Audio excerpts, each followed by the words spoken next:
हम लोग आज 21 जून जो हमारा अंतर्राष्ट्रीय योग दिवस है उसके संदर्भ में बात करेंगे। तो अंतर्राष्ट्रीय योग दिवस के दिन जो हम योगा करवाने वाले हैं उसका जो प्रोटोकॉल रहेगा, इसकी जो जानकारी हमें शिषपाल सर ने दी है उसके हिसाब से आज का सेशन रहेगा। तो हम शुरुआत करते हैं। शुरुआत हम करेंगे प्रेयर से। तो चलिए शुरू करते हैं। आप सुखासन, सिद्धासन, गौमुखासन, पद्मासन, जो भी आपको उचित लगे उस आसन में बैठ सकते हैं। स्थिरम सुखम आसनम, अपनी मुद्रा आसन के अनुरूप। अगर आप पद्मासन, सिद्धासन, सुखासन में है तो ज्ञान मुद्रा रख सकते हैं।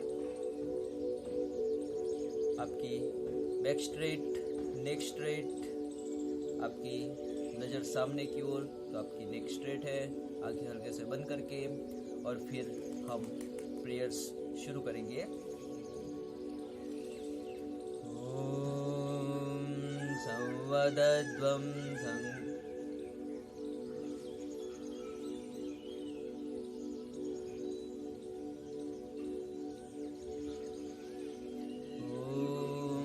संगच्छध्वं संवदध्वं संगो मनासि जानतां देवा भागं यथा पूर्वे सज्जनाना उपासते सज्जनाना उपासते। ये हो गई प्रेयर। प्रेयर के बाद हम लोग सूक्ष्म व्यायाम करेंगे। अगर आप योगा ट्रेनर हैं तो आप चाहे तो अपने साथ इस तरह से कुछ लिखकर भी लेकर जा सकते हैं, जिससे कि हम लोग एक ही प्रोटोकॉल में एक ही तरह का क्रम हर जगह पे फॉलो कर पाए। ज़्यादातर इसकी ज़रूरत नहीं होती, लेकिन फिर भी सावधानी के तौर पर हम रख सकते हैं। तो सबसे पहले हम शुरू करेंगे व्यायाम, जिससे कि हमारे जो मसल्स है उसको हम थोड़ा स्ट्रेच करेंगे, थोड़ा रिलैक्स करेंगे, फ्लेक्सिबल करेंगे उनको थोड़ा, जिससे कि कोई हमें इंजुरीज ना हो योग करते वक्त।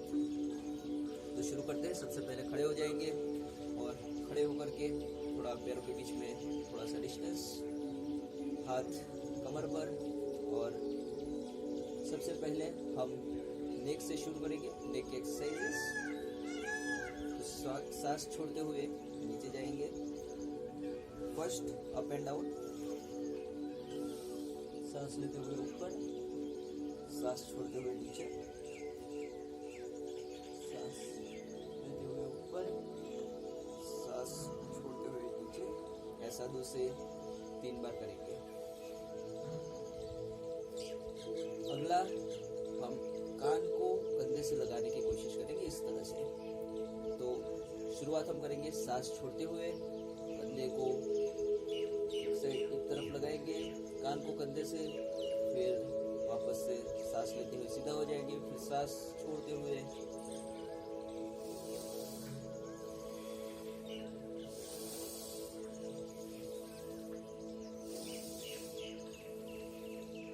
दो से 3 बार इस अभ्यास को करिए। उसके बाद अगला है साइडवेज,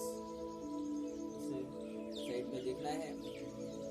तो ये भी उसी प्रकार से सांस छोड़ते हुए साइड में देखेंगे, फिर सांस लेते हुए सेंटर में, सांस छोड़ते हुए साइड में, सांस लेते हुए सेंटर में।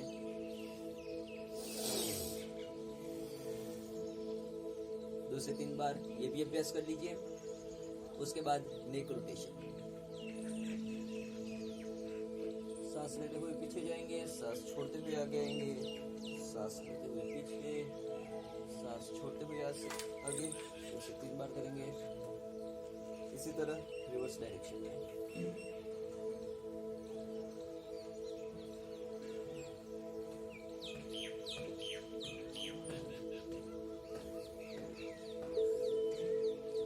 तो ये हो गई नेक की एक्सरसाइज।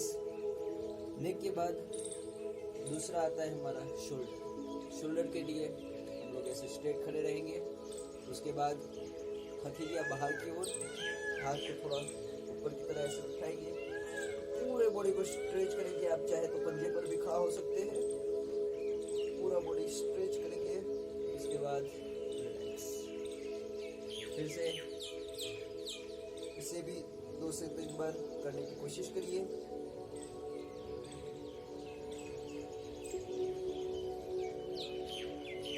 उसके बाद हम करेंगे शोल्डर रोटेशन, कंधे पे हाथ रख के 2 से 3 बार इस व्यायाम को भी कर सकते हैं। ये व्यायाम एकदम धीरे धीरे करने हैं। जैसे जब क्रिकेट में जब खिलाड़ी तैयार होते हैं तो पहले बैट से धीरे धीरे गेंद को मारते हैं ताकि बल्ले में थोड़ी ताकत आ जाए, उसी तरह से हमारे शरीर के साथ भी है। तो आप स्ट्रेचिंग कर लेंगे, पूरा फ्लेक्सिबल बना लेंगे अपने आप को।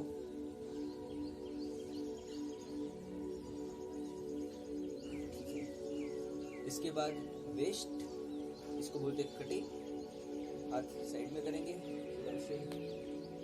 इस तरह से भी कर सकते हैं आप, और हाथ को पूरा स्ट्रेट भी रख सकते हैं इस तरह से। तो शुरू करते हैं। हाथ कैसे करते हैं,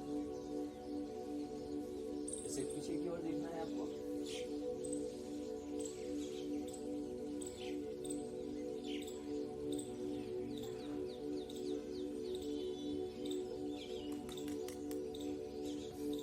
रिलैक्स। इसके बाद नीज के लिए कमर पे हाथ रख के खड़े रहेंगे, फिर नीज बेंड करके ऐसे आपको 30 सेकंड, जो लोग 1 मिनट तक रह सकते हैं 1 मिनट तक भी रह सकते हैं।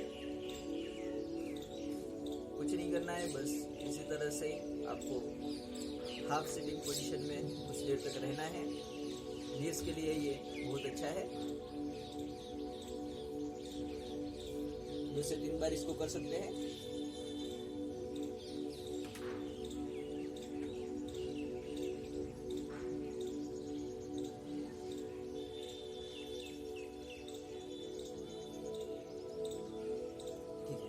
अब हम खड़े खड़े करने वाले आसनों से शुरुआत करेंगे। तो सबसे पहले है ताड़ासन। ताड़ासन के 2 प्रकार है। एक तो आप फिंगर्स को इंटरलॉक कर सकते हैं, एक हाथ को सीधा रख के भी कर सकते हैं। आपको जो सही लगे ऐसे हाथ जोड़ कर वो भी कर सकते हैं, जो आपको सही लगे आप कर सकते हैं, दोनों भी कर सकते हैं। तो शुरुआत करते हैं। पैरों के बीच में थोड़ा सा अंतर, सांस लेते हुए हाथ और शरीर को ऊपर उठाएंगे।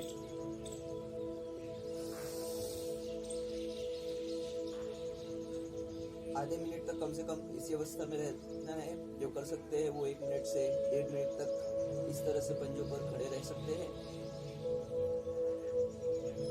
बैलेंस के लिए पैरों के बीच में थोड़ा अंतर भी रख सकते हैं। जिनका बैलेंस अच्छा है पैर साथ में भी रख सकते हैं। स्ट्रेच करिए अपने आप को। बच्चों के लिए इससे हाइट भी बढ़ती है और जो पेट की समस्या है वो भी बहुत अच्छे से दूर हो जाती है। सिंपल सा आसन है। स्ट्रेच करिए। सांस एकदम नॉर्मल रखनी है। जब हम इसको ज़्यादा देर तक होल्ड करते हैं तब धीरे धीरे सांस छोड़ते हुए रिलैक्स। फिर से अभ्यास करेंगे। इस बार दूसरी तरीके से करेंगे। हाथों को इस तरह से सिर पर रख लीजिए। अब सांस लेते हुए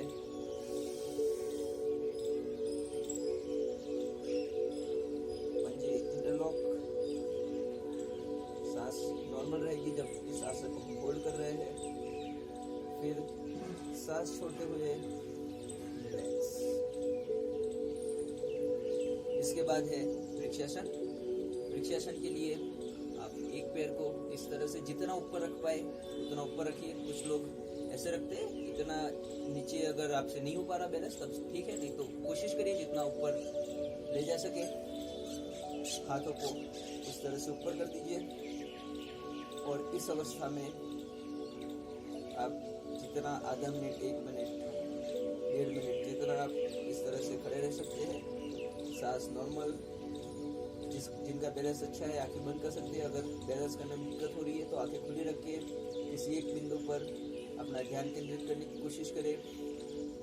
ये शारीरिक एवं मानसिक संतुलन के लिए बहुत ही अच्छा आसन है।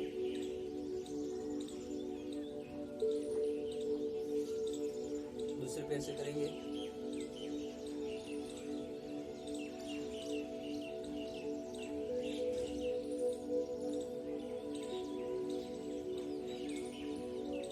जब आप प्रोटोकॉल फॉलो कर रहे हैं तो सबसे पहले कोशिश करिए कि दाएं पैर से या दाएं हाथ वाला या दाएं बाजू वाला जो भी है उसको पहले करें।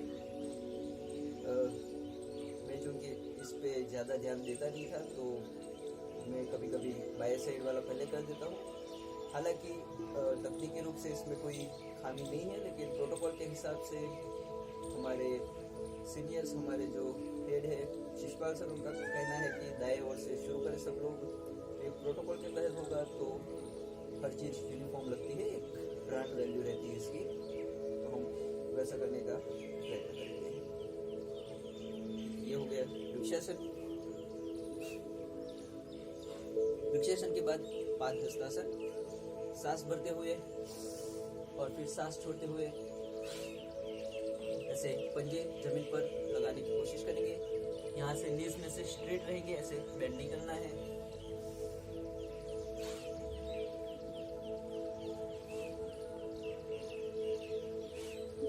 ये हो गया आपका पादहस्तासन। पादहस्तासन में थोड़ी देर ऐसे झुक के रह सकते हैं।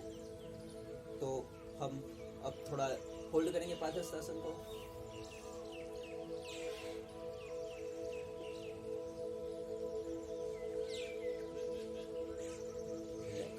पादहस्तासन के तुरंत बाद हम बैकवर्ड बेंडिंग यानी कि अर्ध चक्रासन करेंगे। इस तरह से अंगूठा आगे, आपकी जो उंगली है वो पीछे ऐसे रखेंगे। पैरों के बीच में थोड़ा अंतर रखिए ताकि आपका बैलेंस बना रहे। सांस भरकर फिर सांस छोड़ते हुए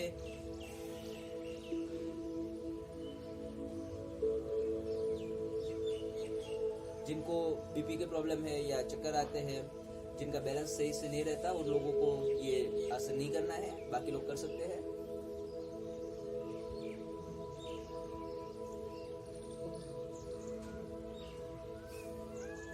ये हो गया अर्धचक्रासन। अर्धचक्रासन के बाद हम करेंगे त्रिकोणासन।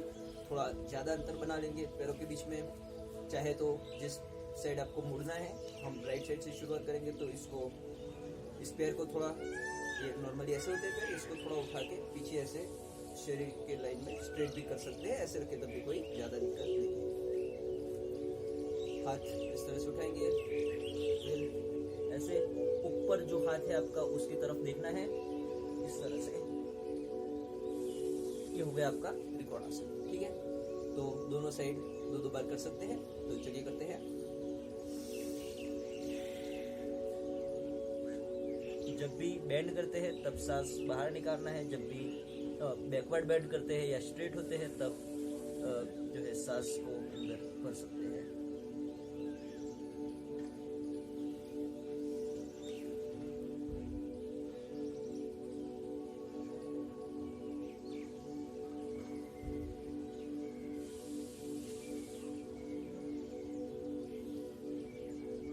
ठीक है, तो त्रिकोणासन हमारा अच्छे से हो गया है। इसके बाद हम करेंगे बैठकर आसन।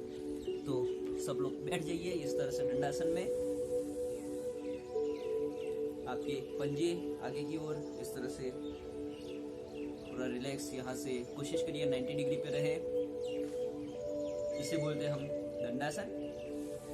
कुछ देर के लिए अगर रिलैक्स करना है तो इस तरह से पंजे पीछे करके, थोड़े हाथ पीछे रख के इस तरह से बैठ के, इस तरह से आप रिलैक्स भी कर सकते हैं। थोड़ा पैर को हिला दीजिए, थोड़ा रोटेट कर दीजिए, ऐसे उंडस एक डीप ब्रीथ करते हुए।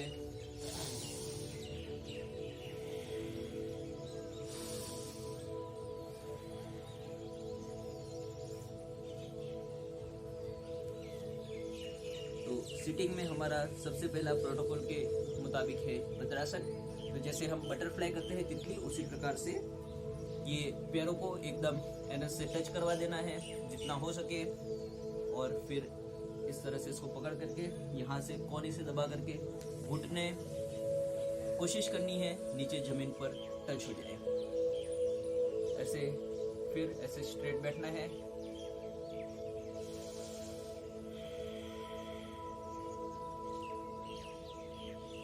ये आपका हो गया वज्रासन। वज्रासन के बाद अगला है हमारा वज्रासन। वज्रासन के लिए दायां पैर पीछे लेंगे इस तरह से, फिर ऐसे हम वज्रासन में बैठ जाएंगे। एक बार पीछे से भी देख लीजिए वज्रासन कैसा दिखता है। ये ऐसे पैर अंगूठे लगभग आपके टच कर रहे हैं। फिर ये लगभग 45 डिग्री का ये एंगल रहता है। फिर यहाँ पे आप इस तरह से बैठ के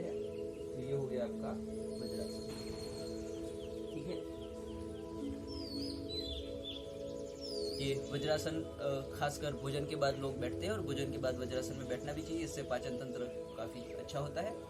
कुछ देर तक हम वज्रासन में बैठेंगे। फिर अगला है उष्ट्रासन। उष्ट्रासन के लिए वज्रासन में बैठे हैं वैसे ही फिर थोड़ा ऐसे इस तरह से आप हाफ स्टैंडिंग पोज, घुटने इस तरह से मुड़े हुए हैं। कमर पे हाथ रखिए, आपकी उंगलियां पीछे की तरफ, अंगूठा आगे, और अभी हम इस तरह से बैठे। ये हो गया अर्ध उष्ट्रासन। अगेन जिसको चक्कर आते हैं या ऐसी कोई समस्या है वो लोग ये आसन ना करें। ये कमर के लिए बहुत ही अच्छा आसन है। चाहे तो पैरों के बीच में थोड़ा सा जगह बना ले ताकि आपको बैलेंस बनाने में आसानी हो। अभी हम करेंगे पूर्ण उष्ट्रासन। पूर्ण उष्ट्रासन में ये जो हमारा हाथ है उससे हम एड़ी को इस तरह से पकड़ लेंगे, इस तरह से।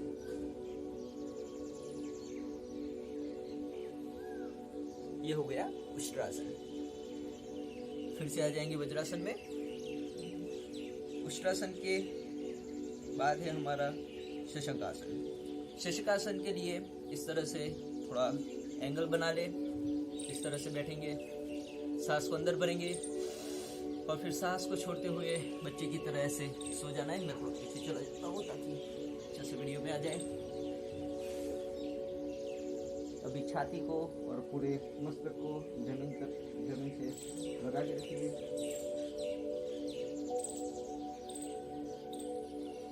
ये हो गया शशंकासन।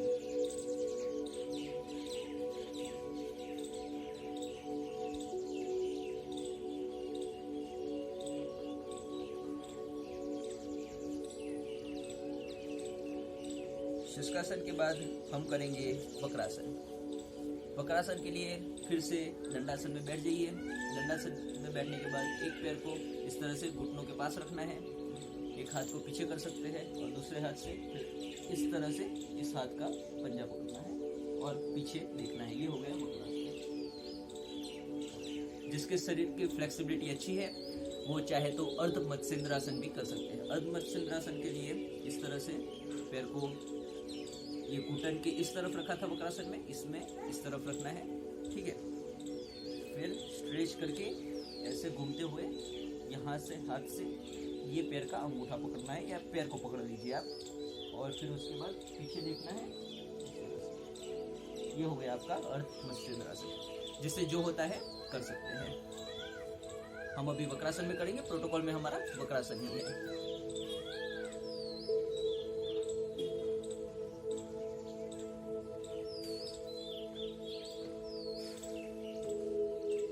ये तो हो गए हमारे बैठकर करने के आसन। इसके बाद हम करेंगे पेट पर सोकर करने वाले आसन। इसमें सबसे पहले है मकरासन। तो इस तरह से बैठ जाइए, मैं थोड़ा से लेट जाता हूँ, ठीक है। तो सबसे पहले मकरासन में आप इस तरह से पंजे पे पंजा रख के इस तरह से आपको रिलैक्स करना है।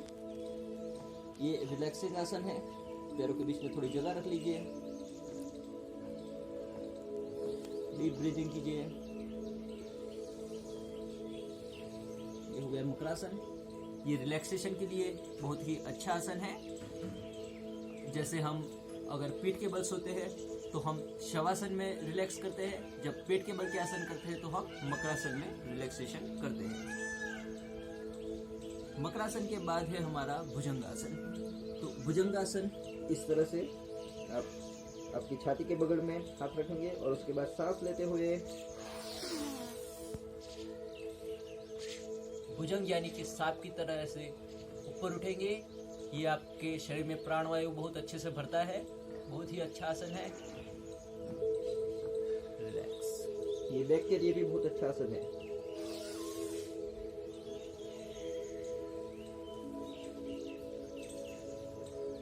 भुजंगासन 5 से 6 बार करेंगे।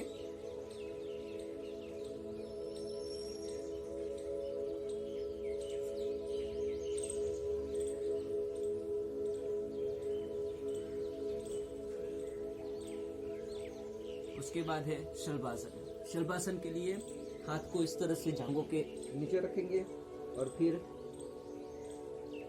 एक पाद शलभासन भी कर सकते हैं इस तरह से। या फिर द्विपाद शलभासन। तो शलभासन प्रोटोकॉल में केवल शलभासन है, इस तरह से करेंगे।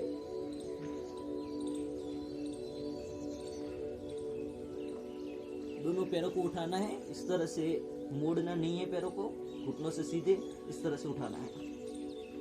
ये हो गया शलभासन। शलभासन के बाद हम करेंगे सीधे सोकर करने वाले आसन। तो उसमें सबसे पहले है सेतुबंधासन। इस तरह से सीधे सो जाइए, ऐसे घुटनों को मोड़कर आपके हाथ से आपकी एलियों को पकड़ लीजिए और उसके बाद इस तरह से पूरे शरीर को उठाइए। ये है आपका सेतुबंधासन।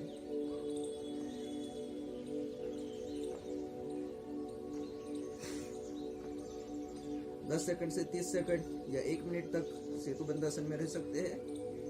रिलैक्स। 2 से 3 बार इस तरह से आप सेतुबंधासन को कर सकते हैं। सेतुबंधासन के बाद है उत्तान पादासन। हम एक पाद उत्तान पादासन भी कर सकते हैं, द्विपाद भी कर सकते हैं। अभी हम इसमें क्या करेंगे, दोनों पैरों को 30 डिग्री तक ऊपर उठा के रखेंगे और ऐसे ही आपको रहना है 30 सेकंड से 1 मिनट तक। सारा का सारा वजन आपके पेट पे आएगा।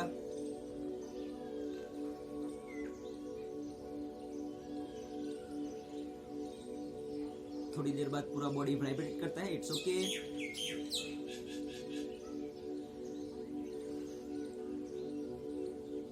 थोड़ी देर होल्ड करेंगे और उसके बाद एकदम धीरे से वापस से नीचे रखेंगे। ये हो गया उत्तान पादासन। फिर करेंगे अर्धहलासन। अर्धहलासन में पैरों को उठाएंगे 90 डिग्री एंगल तक और इस तरह से स्ट्रेट रखेंगे। पूर्ण हलासन प्रोटोकॉल में है नहीं, तो हम अर्धहलासन तक ही करवाएंगे। ये हो गया अर्धहलासन। अर्धहलासन के बाद है पवन मुक्तासन। पवन मुक्तासन के लिए हम इस तरह से जैसे लेटे हैं, एक पाद पवन मुक्तासन भी कर सकते हैं, द्विपाद पवन मुक्तासन भी कर सकते हैं। इस तरह से जिसको नेक में कोई प्रॉब्लम है वो नेक नहीं उठाएगा। इस तरह से द्विपाद भी कर सकते हैं।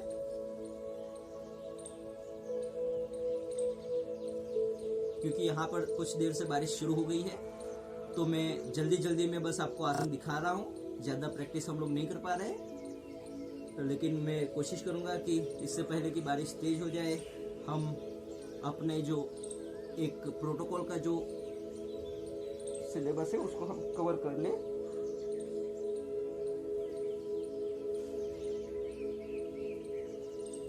ठीक है, ये हो गया हमारा पवन मुक्तासन। तो ये जो हमारे प्रोटोकॉल में जो भारत सरकार और गुजरात सरकार योग बोर्ड ने जो हमें प्रोटोकॉल दिया है उसके हिसाब से हमने सारे आसन कर लिए हैं। हमारा पवन मुक्तासन के बाद शवासन में थोड़ी देर रिलैक्स कर सकते हैं। शवासन शास्त्रों की अगर माने तो शवासन सबसे मुश्किल आसन माना जाता है, क्योंकि शवासन में हम लोग पूरा मानसिक शक्ति से, मानसिक ऊर्जा से हम पूरे शरीर को जितना भी तनाव आया है सारा का सारा हम एकदम रिलैक्स कर देते हैं। पूरा एक एक ऑर्गन पे हम फोकस करेंगे। काफ़ी लोग योग निद्रा भी करते हैं। अगेन वो जो है हम उसमें अभी उतना डिटेल में नहीं जाएंगे। शुरुआत में बस आप शवासन करवाएंगे तो शवासन करवा के थोड़ा हाथ को खुला छोड़ देंगे इस तरह से, और फिर 2 या 3 डीप ब्रीदिंग करवाएंगे। जैसे मैं अभी ऐसे खड़ा हो गया वैसे स्ट्रेट कभी खड़े नहीं होना है। इस तरह से बाई ओर मुड़ के फिर इस तरह से धीरे से खड़े होना है। ठीक है, जब भी शवासन करेंगे तो 2 से 3 डीप ब्रीथ करवाएंगे और उसके बाद रिलैक्स सांसों पे कंसंट्रेट करें इनिशियली, और जो है पूरे बॉडी को रिलैक्स करें। ये बहुत ही अच्छा होता है और एकदम मिरेकलस आसन है। अगर इसको आप सही से करते हैं तो आपके बॉडी के सारे तनाव आप दूर कर पाएंगे। इसके बाद हम आते हैं प्राणायाम। प्राणायाम में जो प्रोटोकॉल में है हम उसी के हिसाब से लेंगे। सबसे पहले है कपालभाति। कपालभाति 30-30 सेकंड 30 स्ट्रोक करेंगे। सो पहले सांस एक बार भर लेंगे, फिर उसके बाद सांस अंदर लेनी नहीं है अपने से, वो अपने आप ही अंदर आ जाती है। हमें बस सांस जोर से बाहर फेंकनी है। ठीक है, और इस तरह से 30 स्ट्रोक करेंगे। उसके बाद थोड़ा रिलैक्स करेंगे, डीप ब्रीदिंग करेंगे 2-3, उसके बाद फिर से 30 स्ट्रोक करेंगे। तो 30 स्ट्रोक 2 बार करवा सकते हैं, 3 बार या 4 बार, इससे ज़्यादा नहीं करवाएंगे इनिशियल में। और फिर उसके बाद अनुलोम विलोम करेंगे, शीतली प्राणायाम करेंगे और भ्रामरी करेंगे। भ्रामरी के बाद थोड़ा ध्यान करवाएंगे, उसके बाद प्रेयर करके ख़त्म करेंगे। तो ठीक है, शुरू करते हैं कपालभाति। आप सुखासन, सिद्धासन, गौमुखासन, ऐसे जो भी आपको सही लगे। हम पद्मासन में बैठेंगे, तो आप जो आसन आपको उचित लगता है उसमें बैठ सकते हैं। और हम शुरू करते हैं। तो पहले सबसे पहले सांस अंदर भर के कुछ लोग करवाते हैं, कुछ लोग वैसे भी, दोनों तरीके सही है।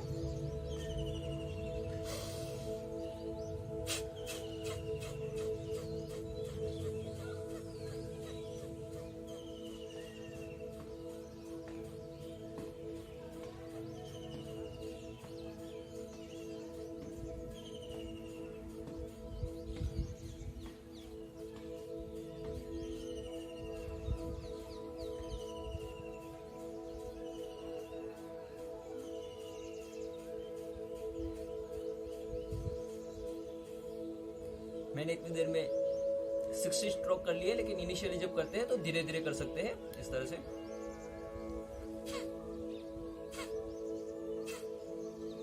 जब आपको प्रैक्टिस हो जाती है तब आप बहुत फास्ट भी कर सकते हैं। तो मैंने अपने 60 स्ट्रोक पूरे कर लिए, क्योंकि मुझे आप लोगों को बीच बीच में थोड़ा समझाना भी था। तो अगर आपको पद्मासन में दिक्कत हो रही है तो आप इसको रिलैक्स करके इस तरह से सिद्धासन में भी बैठ सकते हैं, ठीक है। या फिर आप सुखासन में बैठ जाइए, पालथी मारकर जैसे बैठते हैं, जैसे भी आपको उचित लगे, कोई दिक्कत नहीं है। अभी सांस अंदर ले, कुछ लोग जब कपालभाति करते हैं तो ऐसे करते हैं।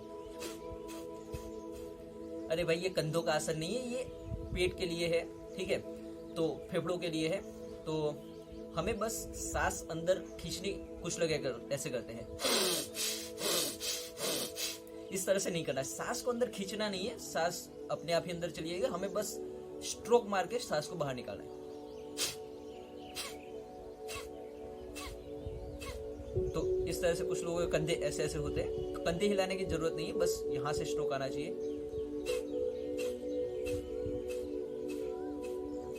गर्दन में, कंधों में कोई स्ट्रोक लगाने की जरूरत नहीं है, ठीक है। ओके, कपालभाति के बाद हम करेंगे अनुलोम विलोम। अनुलोम विलोम करने के लिए इस तरह से रख सकते हैं, जैसे 2 उंगलियों से ये एक नासिका बंद कर सकते हैं, एक उंगली अंगूठे से दूसरी नासिका। अगर आप थक जाए तो दूसरे हाथ से भी कर सकते हैं। तो एक साइड से हम सांस लेंगे, थोड़ी देर रुकेंगे, दूसरी साइड से निकालेंगे। वैसे रुकने का प्रावधान शुरुआत में होता नहीं है, कुछ लोग रुकवाते हैं, कुछ लोग नहीं रुकवाते। लेकिन जहाँ तक हमारा सवाल है, तो हम जब अनुलोम विलोम करते हैं तो ब्रीथ को शुरुआत में तो कभी होल्ड करने के लिए नहीं बोलते। जब लोगों को अच्छे से प्रैक्टिस हो जाती है तब होल्ड कर सकते हैं। तो शुरुआत करेंगे। सांस अंदर भरनी है, दूसरे नासिका से सांस बाहर निकालनी है। सांस अंदर भरने में और बाहर निकालने में लगभग 2:1 का रेशियो होना चाहिए। यानी कि आप जितने समय में सांस भरते हैं, उससे दुगने समय आपको सांस निकालने में लगना चाहिए।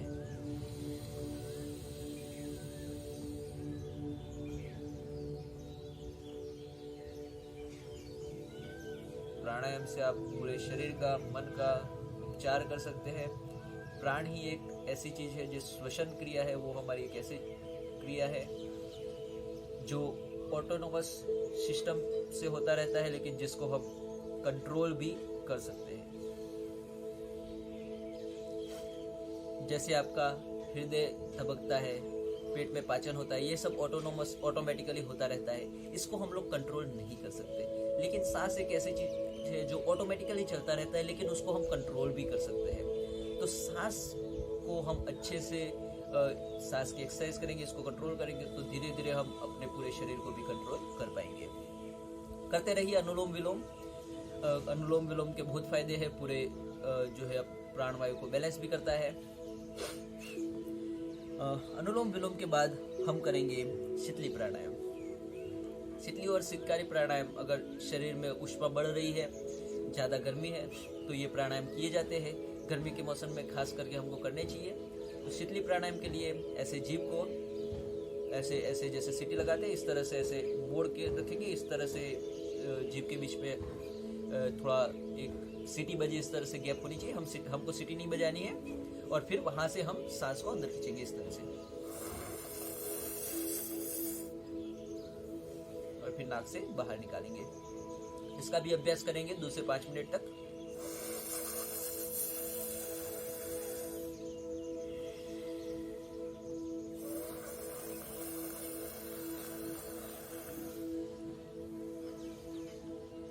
जिसको शीतली प्राणायाम में दिक्कत हो रही है, जिसको जीभ ऐसे मोड़ने में दिक्कत हो रही है, वो लोग शीतकारी प्राणायाम भी कर सकते हैं। इस तरह से ऐसे दांत ऐसे रखेंगे और फिर अंदर सांस खींचेंगे मुंह से।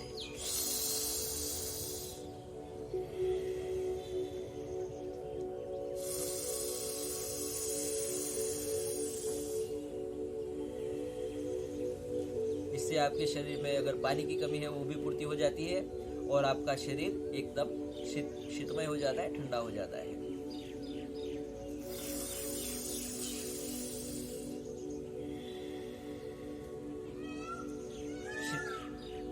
शीतली के बाद हमारे प्रोटोकॉल के हिसाब से अब आता है ब्राह्मणी प्राणायाम में इस तरह से रखेंगे, 2 आंखों से आंखें बंद कर लेंगे।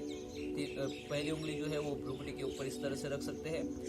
अंगूठों से कान को हल्का सा इस तरह से बंद कर देंगे, या इस तरह से कान के ऊपर ये जो भाग है इसको हल्का सा ऐसे प्रेस करके कान को बंद कर सकते हैं। ज़्यादा दबाना नहीं है, बस हल्का सा इस तरह से कानों को बंद करना है। तो शुरू करते हैं। और फिर जैसे ओम का उच्चारण में जो मकार का उच्चारण होता है उस तरह से हम ऐसे जैसे भ्रमर की आवाज़ होती है उस तरह की आवाज़ हम निकालेंगे और उस पर ध्यान केंद्रित करेंगे। ये भी 2 से 5 बार या 2 से 5 मिनट तक कर सकते हैं। तो शुरू करते हैं।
प्राणायाम के बाद आंखें नहीं खुलेंगे।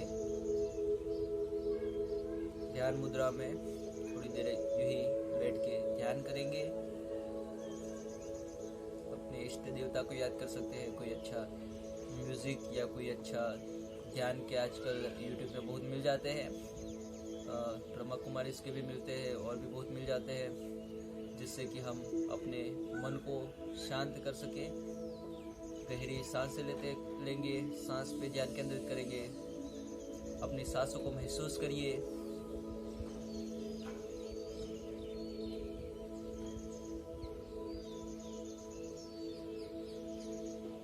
ब्राह्मणी से जो आपके शरीर में वाइब्रेशंस प्रोड्यूस हुए हैं वो पॉजिटिव वाइब्रेशंस को महसूस करिए।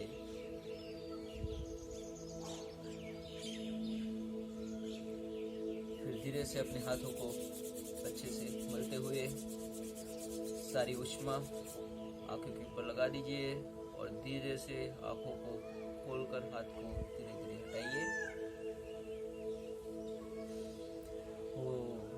आशा करते हैं आज के इस सेशन में आपको कुछ सीखने को मिला होगा। आप योग साधना में रुचि आपकी बड़ी होगी। हम YouTube लाइव नहीं कर सके क्योंकि हमने कल ही अपना चैनल शुरू किया है, तो हमने इस वीडियो को रिकॉर्ड किया है और अब हम YouTube पे पोस्ट करेंगे जल्द ही। लेकिन हम कोशिश करेंगे कि जितना जल्दी हो सके हम YouTube लाइव भी करें और आप लोगों के साथ मिलकर हम लोग रोज सुबह या फिर शाम को योग का अभ्यास करेंगे। जो लोग जुड़ना चाहते हैं हमसे संपर्क कर सकते हैं। हमारे फेसबुक का लिंक आपको डिस्क्रिप्शन में मिल जाएगी। हरे कृष्णा।